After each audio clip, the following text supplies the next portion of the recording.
بعض اوقات لوگ اپنے بڑے بڑے دکھ چھوٹی چھوٹی باتوں کے بہانے رو کر بہا دیتے ہیں اور دیکھنے والے کہتے ہیں پاگل، بھلا اتنی چھوٹی سی بات پہ کون روتا ہے۔ لوگ لباس دیکھنے میں اتنے مصروف ہیں کہ اخلاق دیکھنے کا وقت ہی نہیں۔ خالی جیب میں نہ دوستی ٹکتی ہے نہ محبت۔ صرف اذان کی آواز سن کر معلوم ہوتا ہے کہ پاکستان اسلامی ملک ہے، ورنہ ہر طرف دھوکہ، فریب، جھوٹ، ملاوٹ، ظلم و جبر کا نظام ہے۔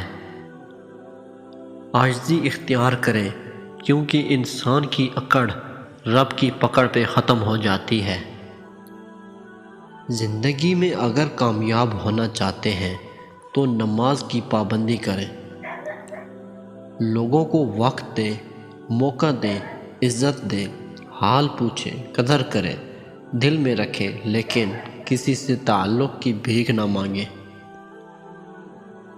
جتنے سجدے جوانی میں کر سکتے ہو کر لو، کیونکہ ہم نے بڑھاپے میں لوگوں کو اکثر سجدے کے بغیر نماز پڑھتے دیکھا ہے۔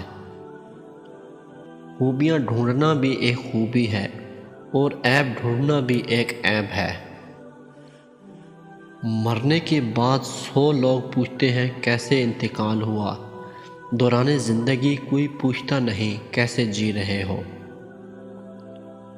مرد کی کامیابی کے پیچھے ماں کے سوا کوئی دوسری عورت نہیں ہو سکتی، کیونکہ دوسری عورت ایک کامیاب مرد ڈھونڈتی ہے۔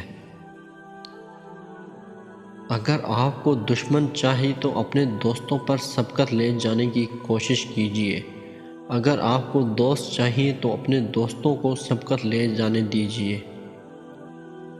نفس بہت ظالم ہے، کبھی گناہوں میں مبتلا کر کے رب سے دور کرتا ہے، کبھی نیکیوں اور عبادتوں کے غرور میں مبتلا کر کے اعمال کو بھسم کر دیتا ہے۔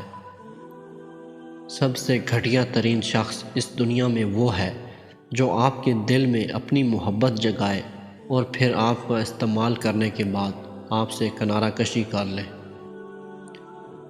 زندگی ذرا لمبی ہو جائے تو کئی لوگوں کو اولاد بھی اچھا خاصا سبق سکھاتی ہے۔